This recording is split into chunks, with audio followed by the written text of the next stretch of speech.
Hey guys, Ryan Earnhardt here from CreativeSoundLab.tv. Well, today I want to show you kind of an intro to a foolproof approach, really a no-fail approach to setting up drum microphones. It starts in the overheads. You just need two microphones, a stereo bar, and there's so many different things you can do with just a simple XY pair. You can't mess it up. You can use it on any kit, any room, and in any genre of music.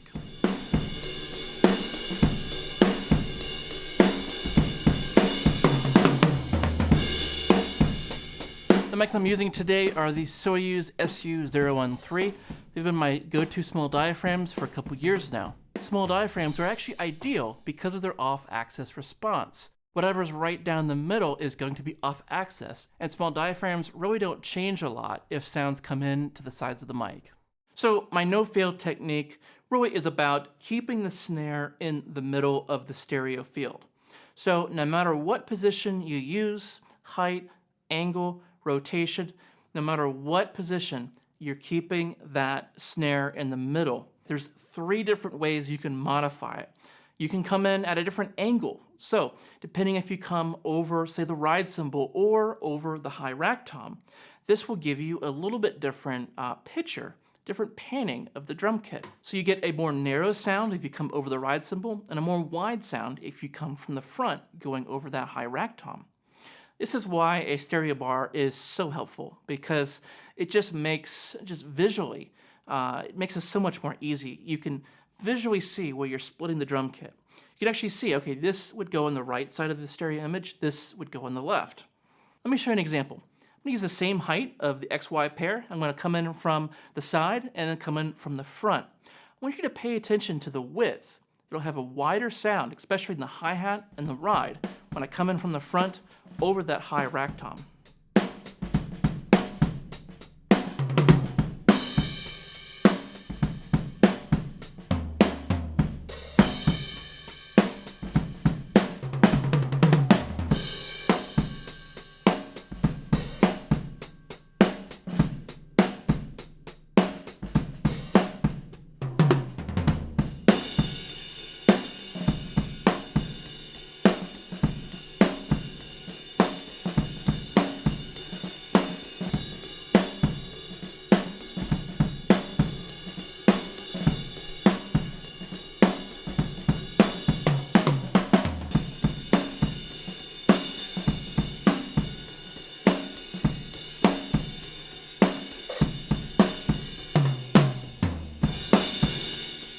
Yeah, so really cool.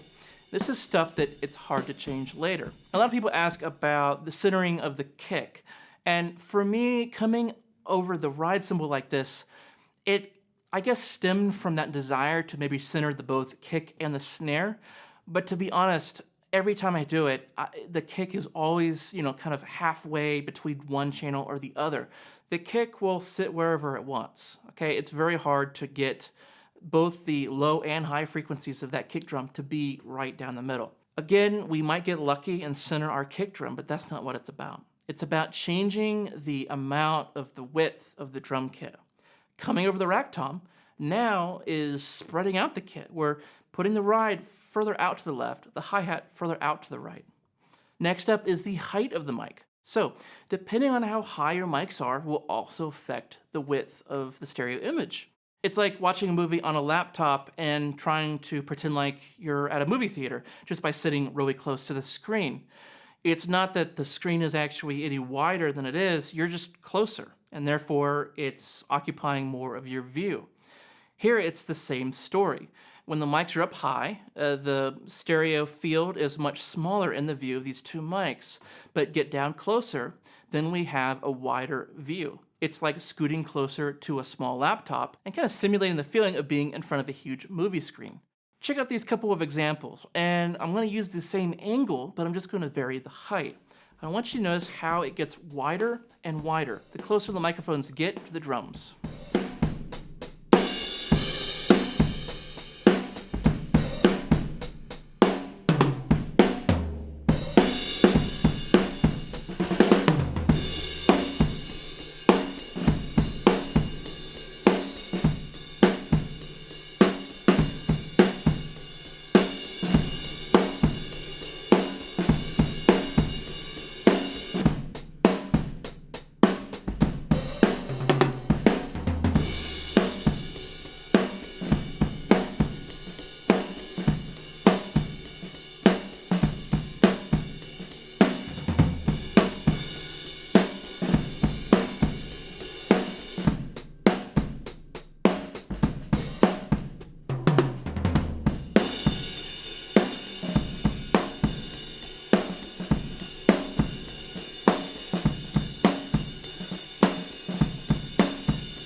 So from here, we can add rotation, but now we can actually affect the balance, the levels of, say, the floor tom versus the high tom, the high crash cymbal versus maybe the low ride cymbal.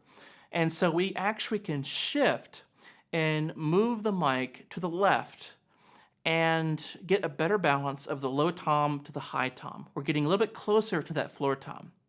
Now, when we do this, we have to rotate that stereo pair, that XY pair, so that the snare drum is still in the center of our stereo image.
You can't tell just by using your ears that it was this asymmetrical kind of setup or that it was rotated. But we're still using all these techniques, this angle, the height, and now rotation. And now we have a balanced sound of all the elements in the kit. They're all great phase relationships because we're using a coincident XY pair. And we can dial in the kit exactly as we would like to. This is really an introduction to my no-fail approach because it goes further than this. I have a whole course, it's called Drum Recording Made Easy. It goes into close mics, room mics, and really further on applications, specifically on when you'd want to use different angles and different heights. If you're interested in that, I'll put a link to that in the upper right. But this technique is just so valuable. I wanted to come up with something that was just really hard for people to screw up. And if you just have a stereo bar and a couple small diaphragms, you can do this. And there's so much that can be done. So, I'd love to know your thoughts on this. I'll be hanging out and answering questions in the comments below. Yeah.